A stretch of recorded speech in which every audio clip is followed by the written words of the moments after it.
Ajuri Ngelale says President Tinubu not worried about Presidential Election Tribunal verdict. Hi, welcome to What's Happening. Here are the top 10 stories. President Bola Tinubu spokesperson Ajuri Ngelale has expressed confidence in the upcoming verdict of the Presidential Election Tribunal. Ngelale stated that Tinubu is not concerned about the outcome and sees no reason to threaten judicial officers. The tribunal is scheduled to deliver judgment on September 6th regarding the petitions filed by the Allied People's Movement, Peter Obi of the Labour Party, and Atiku Abubakar of the People's Democratic Party, PDP.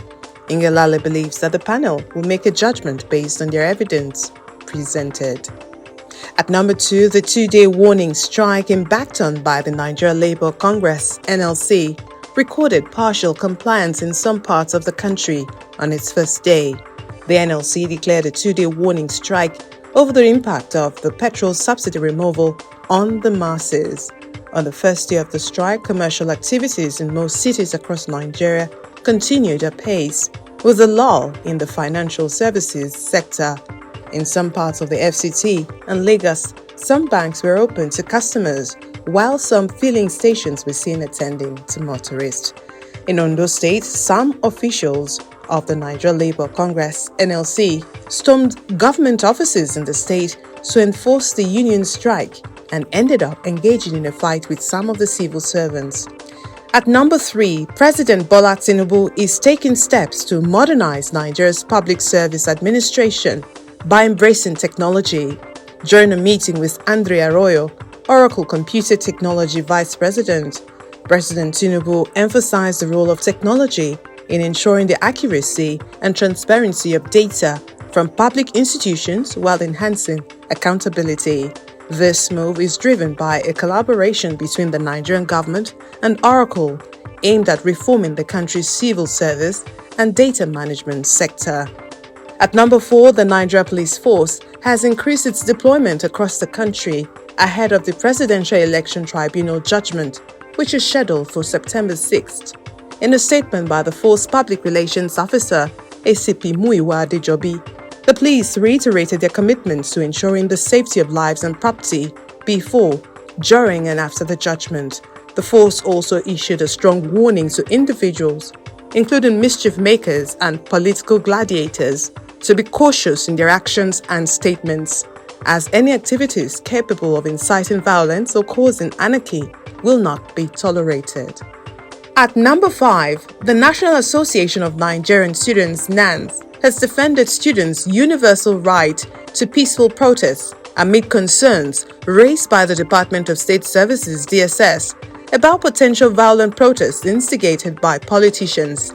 NANS, represented by Giwa Temitope, its National Public Relations Officer, emphasized that the right to protest is internationally recognized as a fundamental human right. NANS has called for dialogue and responsive policies to address the issues of rising fuel prices and unemployment, while advocating for peaceful protests as a means of expressing grievances. At number 6, the Minister of Humanitarian Affairs and Poverty Alleviation, Dr. Betty Edu, has stated that the federal government has expanded the National Social Register to include poor families of ex-military men, particularly their widows. She made this known at a meeting with the Chief of Defense Staff, General Christopher Musa, at the Defense Headquarters, where she paid a courtesy call on Monday in Abuja. Edu said there is a need for the Nigerian military to support humanitarian workers to provide services to persons affected by humanitarian crisis wherever they are, and also protect displaced persons and refugees across the country. At number 7, the Taraba State government has denied the outbreak of anthrax in the state, refuting reports by national broadcasting stations. Shehu Abdullahi, the state's director of veterinary services, stated that the reports were unfounded rumors, as the Ministry of Agriculture and Food Security has not confirmed any outbreak or fatalities related to the disease in any part of the state. The first reported outbreak of anthrax occurred on July 14, 2023, in a livestock farm in Niger State, and another outbreak was subsequently detected in Lagos State. At number 8, the president of the Africa Development Bank, Akinwumi Adesina, has said that the natural wealth of Africa must be revalued and reflected on its gross domestic growth to show the true wealth of the continent. This is as Mr. Adesina called on the developed countries to meet their climate financial commitments. He said it is the basis for conversations around climate change.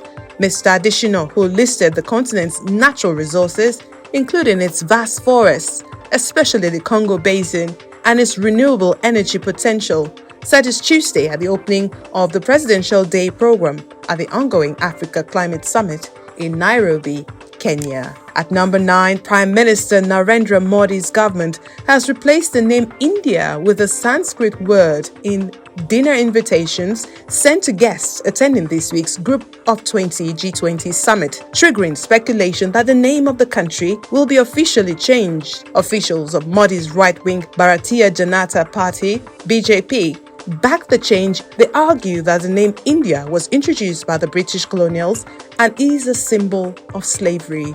The nation of more than 1.4 billion people is officially known by two names, India and Bharat, but the former is most commonly used domestically and internationally. And finally, at number 10, the Spanish Football Federation Tuesday sent its most sincere apologies for the totally unacceptable behavior of suspended President Luis Rubiales over his forceful kiss on a Women's World Cup player. The RFEF offered its most sincere apologies for the unacceptable behavior of its institutional representative during the finals of the FIFA Women's World Cup 2023. And in the moments that followed, it said in a statement that Rubiales sparked worldwide outrage when he forcibly kissed Spain midfielder Jenny Hermoso during the medal ceremony after Spain defeated England to win the Women's World Cup in Sydney on August 20th. He has been suspended by FIFA pending an investigation but has refused to resign, defending the kiss as just a peck, which he claims was consensual. That's all for now. See you next time on What's Happening.